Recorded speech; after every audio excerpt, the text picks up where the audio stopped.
Hello, friends. This is Pam Arland with Perspectives Global, and I'm happy to spend a few minutes sharing with you a little bit about adult learning. The vast majority of people that are in a perspectives class on a global scale are adults. Now, sometimes we get young people that are still in high school, and often they are very successful at perspectives. But instructing adults may be different than what we've thought of or what we're used to.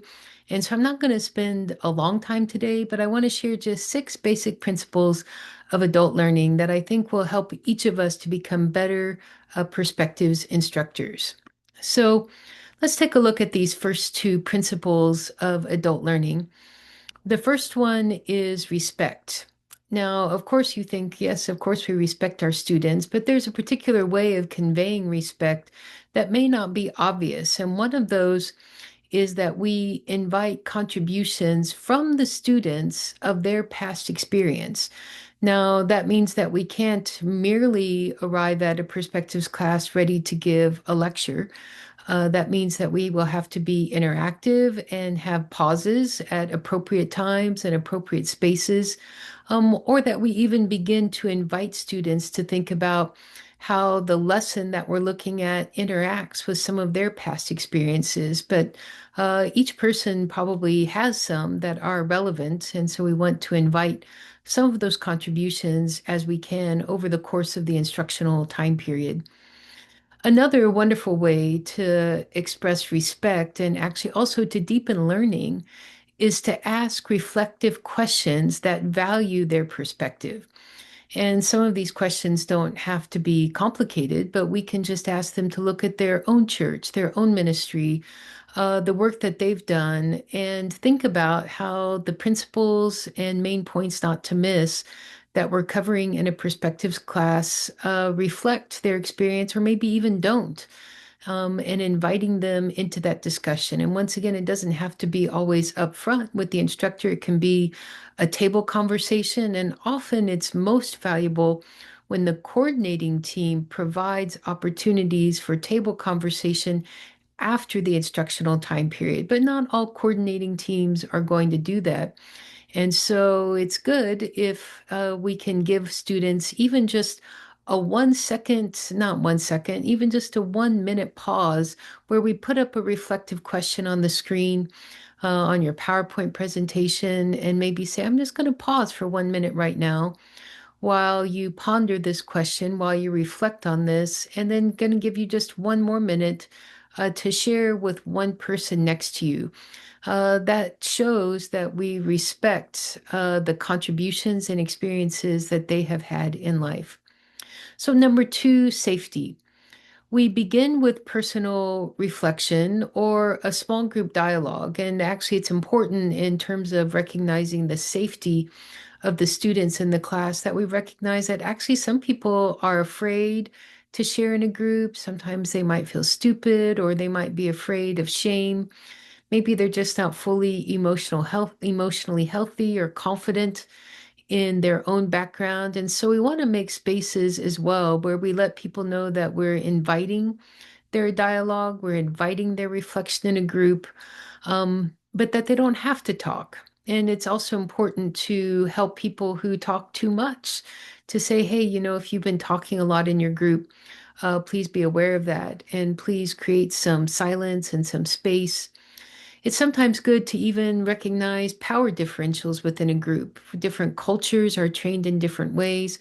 Western cultures are often trained right from the beginning to express their opinions in groups, whereas Asian cultures may be holding back a little bit more. Or maybe a person with a low education level doesn't feel like they can really contribute. Now we want to encourage them and say, all of you, no matter your educational background and no matter your educational level, have a unique personal experience, and your unique personal experience is valuable and desired in the midst of this course. So we're not going to force you to talk, but we sure would welcome your contribution because we feel like we're missing out if we're not getting your contribution. So that's part of that second bullet point of setting transparent expectations and foster trust. So in English, I like to use a little phrase that says that people are invited to contribute, but they are not required to contribute. And then to also let people know that we're always going to be respectful. We may disagree. We may think that people aren't right, but we're going to be respectful in our disagreement and we're going to affirm what we can. And we're going to look for bridges of relationship between one another. So we want to be transparent in those expectations and make sure that we foster a place of trust and safety. One of the things that I like to do, particularly if I'm teaching a lesson that I know might be more controversial or might be saying something even that I think not everybody agrees with, is to just say, hey, look, I know not everybody will agree with this, but if you'll just hang in there with me and let me finish my point, feel free to come up and chat with me later or even ask a question. Just please do it nicely. And it's okay to disagree with me, but just let me finish this point. And so I let people know that it's okay to not agree with me. And sometimes I even add, this class is called Perspectives for a reason, and I'm here to bring a perspective. And you may not agree with that perspective, but that's okay because we want to grow together, we want to dialogue together, and just to create that space of safety is very important for adult learners. So let's look here at some of our other expectations. Number three, engagement. So we want to blend lectures with active tasks. So we want to have discussions. Sometimes there's an opportunity for writing or journaling. Sometimes you might even want to involve drawing because there are certain students in class that might not be very good at writing, but actually they have this wonderful artistic talent. And so you want their artistic talent to be able to come out. Sometimes we want to help people practice something. And so we just say, hey, we're just going to do a little simulation role play where we're going to pretend right now, because when we pretend right now, we're in a safe space and it's okay to actually not be very good at it. That's why we're practicing. But we want to blend lectures with active tasks because experiential learning is the learning that people remember. So we want to make sure that we're not walking into a perspectives class, even as the instructor, only thinking that our job is to lecture. Now, sometimes those active tasks can be very short. They can be as quickly as asking the entire group a question and pausing for half a second while you get a few voices to give you feedback. This doesn't always have to be a really long task. And what that will do is it will get students re-engaged if they've been tired, if they've withdrawn. And it will also give them a chance to maybe shine in a way they haven't shown before because, perspectives is a lot, honestly, about reading and writing and studying. But maybe if we do some drawing, maybe if we do some interactive activities, people get to demonstrate some of their different giftings that they have. So we will also want to use varied formats. So we can have individual reflection where maybe there's a quiet time with some soft music playing in the background. Pair share, I already mentioned that, where there's just one-on-one sharing times, and then small teams or small group discussion where people share around their table. And then sometimes I'll add, I do large group feedback where I ask for a spokesperson from each table to report back to the larger group. And then that gives me an opportunity to affirm their thinking and then also add to the engagement. And I'm able to bring out the main points not to miss as they're making their contribution as well. So, number four, inclusion. We want to monitor participation to ensure that all voices are heard. Now, some groups, some classes actually have a table leader, and they're trained in bringing out participation and making sure that all voices are heard.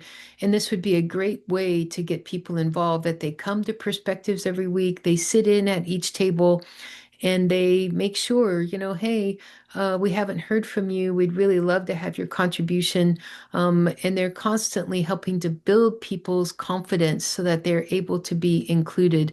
But once again, we want to make sure that we're looking around the room to see maybe who's not being engaged and to include them. Now, the instructor can't always do something about that because we're often only there for 1 week and we don't know, maybe that person's just incredibly shy. One of the things that I often have in my instruction time is that I include skits. These are little dramas that I've written in advance, and I ask students to just read their lines, but to come up front and read those lines in the little drama out loud. It creates a change up of atmosphere in the class. But one thing that I do is I ask the class coordinator or facilitator who's there every week, can you please find students who would be able and willing to do this? I don't want to choose the shyest student in the class. I don't want to choose the one who's scared to stand up front. And you know who those people are. And one of the nice things actually is when those little dramas go incredibly wrong or people don't really do them right, I affirm them, I laugh with them, and actually they work out better when they're not actually very professional. And so it's always been a success to include those sorts of dramas in the midst of the instructional time for me. So we can also use small group work to balance power dynamics and inclusion. I already referenced some of those power dynamics. Um, Sometimes people, because of their educational level, are in a lower power dynamic, so we need to pull them out and draw them out and include them. Sometimes it might be because of gender. Maybe women don't feel as included. Maybe younger people don't feel as included. And so we want, if we're an older person, maybe if we're a man, to say, hey, we want everybody to be included here, to be aware of those power dynamics, and to give an invitation to inclusion for all peoples that are in the class. All right, so let's take a look at our next ones here. Just two more left to go, so hang in there with me for just a minute. So, number 5, relevance. We want to identify needs before the session and use real world examples and personalized content for individuals. So, one of the needs that I like to think about before the session is honestly just the fact that most perspectives classes happen in the evening, and I'm actually not a night person. I'm not an evening person. I'm more the early to bed, early to rise person. And I just think about the fact that people in the class have maybe been up since 5 or 6 a.m. and they worked a whole long day and they, got the kids to school and they got the kids home. And yet, because of their love for Jesus, they took the time to come to a 3 hour long class in the evening. And so I'm recognizing they might be thirsty, they might be hungry. Sometimes adults just have back problems, and sometimes the chairs are uncomfortable. Sometimes the room is hot. Sometimes the room is cold.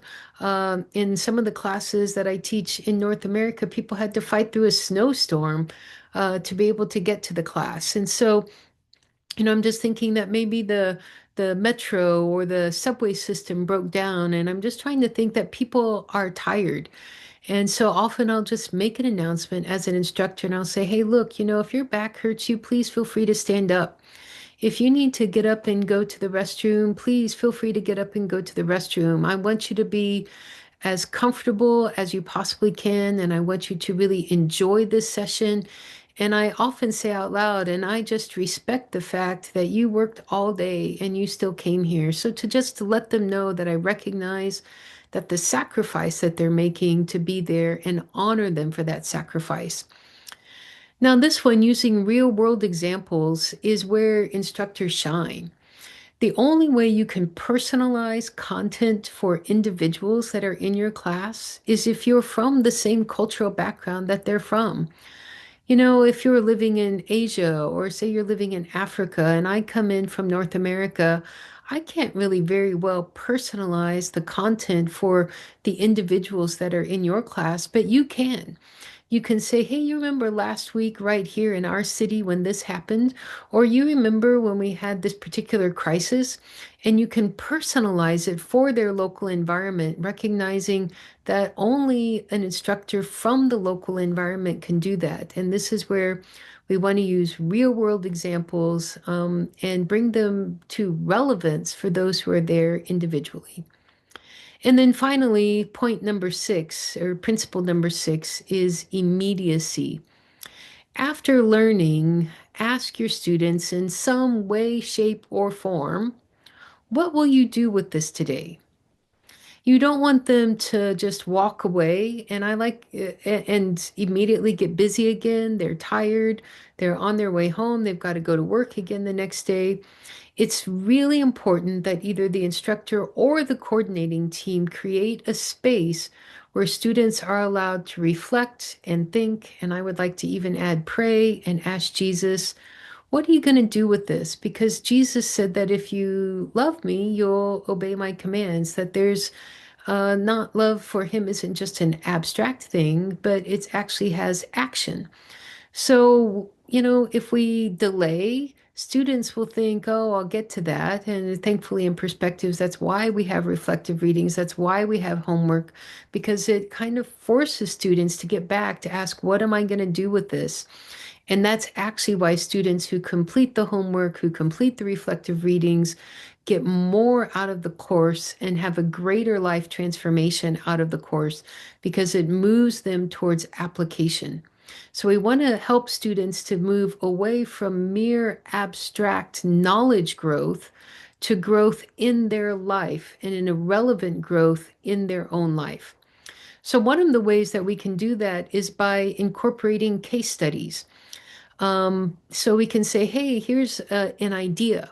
Here's an idea of somebody right here in our environment. This is what they did after this lesson. Oh, wow, that's a good idea. Or, oh, no, I can't do that. But, wow, so using case studies, which is really just real life stories, really help people to make action plans and next steps. So help them to, make measurable, concrete goals, help them to be realistic about their goals. Say, you may not be able to change the whole world, but what could you do in your church, in your environment within the next month, within the next week, within the next year? And what steps would you need to do to make that happen? So sometimes we need to help students think through those steps because not everybody's a planner, not everybody knows how to do those things. And so we need to help either as an instructor or a coordinating team. And then say, after you've made those action plans and next steps, if you'd like to share them with us, we need to have a mechanism for sharing with the coordinating team. Maybe it's an index card to fill out and say, we sure would love to pray for you. We sure would love to encourage you. Any step that you take, be aware that it's a significant step, no matter how small that step may seem to you. If it's a step that Jesus gave you to do, then we want to honor it and we want to pray for it and we want to partner with you in any ways that we possibly can. So, with that, I want to ask this question. What do students in your environment need? Your environment may be very unique, and you may have security concerns, for example, that my environment doesn't have. You may have transportation concerns. I don't know what do the students in your environment need, but it's something we want to be asking every time we go into an Instruct a Perspectives class. And are your students' needs, are their needs the same or different as the list just given? So I've offered those 6 ideas, those 6 principles, but I'd like you to take some time to pray, to meditate, to think about, maybe even begin to observe as you begin to instruct. What unique needs am I noticing among the students that I'm instructing, and what could I do to help them? And then finally, this is something that we need to always be remembering. How can we most help learners? Not how can we merely deliver a good lecture. The parts of perspectives that our lecture, we do want to do them with excellence. We want to have read the articles well, to have internalized them well, to have created a beautiful PowerPoint. Because for many of our students, the beauty of a PowerPoint does a lot to either help or hinder their learning. We want to make sure that we're having a good sound system, that people can hear us. We want to be able, as much as we can, to make sure that the environment is neither too hot nor too cold, neither too big nor too small. But not all of those things are always within our control, right? But one of the things we want to go into every day is saying, how can I do my best? How can I most help learners? Because that's my job as the instructor, is to help the learners to learn.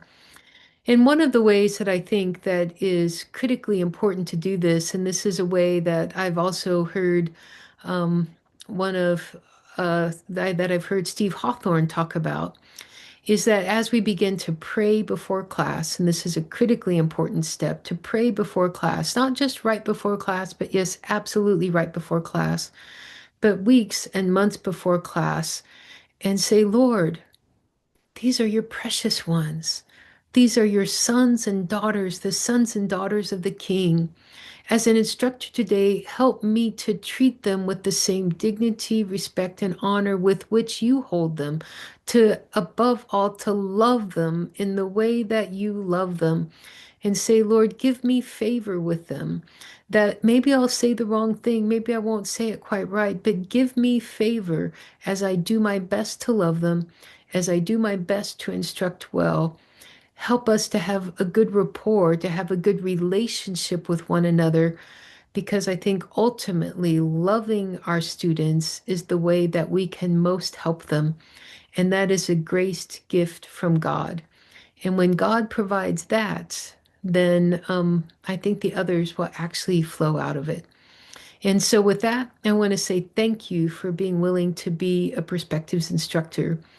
Being a perspectives instructor is an important calling from the Lord. And I pray his blessings upon you that you would do it well and with the power of the Holy Spirit and to your utmost. Thank you.